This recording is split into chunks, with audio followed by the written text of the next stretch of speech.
Hey everyone, Romeo here, a fellow Spanish language learner.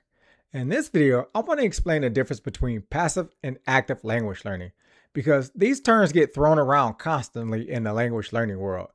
Because of that, you may think you're actively learning Spanish when you're actually doing something much closer to passive learning. So let's start with passive learning. To me, passive learning is when you consume content without any real plan to revisit it, review it, verify, or force yourself to recall it later.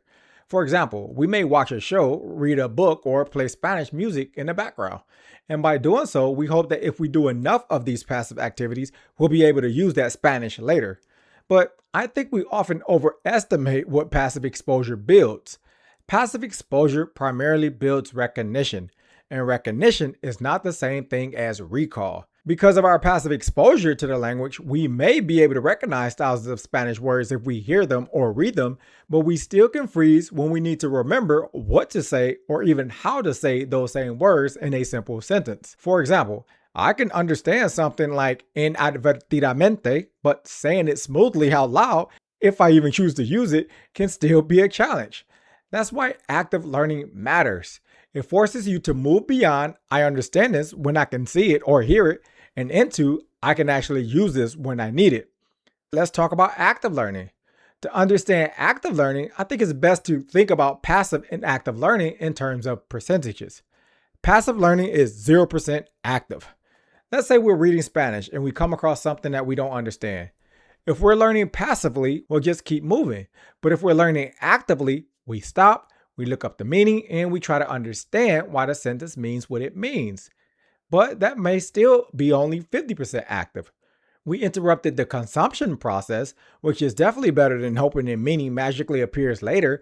But here's the problem. Just because we understand something once doesn't mean we'll remember it tomorrow. For me, there's another level. There's 100% active learning. This means that we stop to understand the material and then we deliberately revisit it later until we can recall it without needing the answer in front of us. Now we're not just recognizing information. Now we're training retrieval and forcing our brain to rebuild the information from memory. But I want to be 100% honest about my own studying. Not everything I do is 100% active. For example, one of my nightly activities is reading Spanish.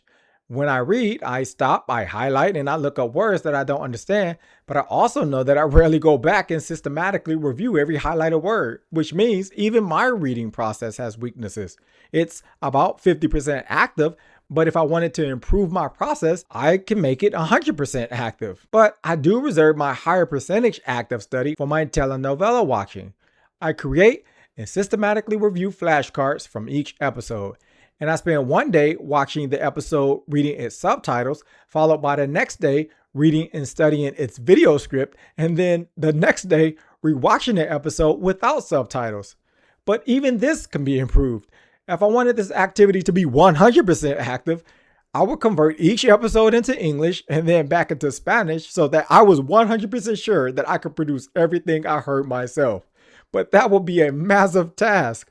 So this is one of the reasons I built structured recall, to make the task of converting Spanish that we know into Spanish that we can say, and to make this more manageable. It's designed to be a 100% active learning system.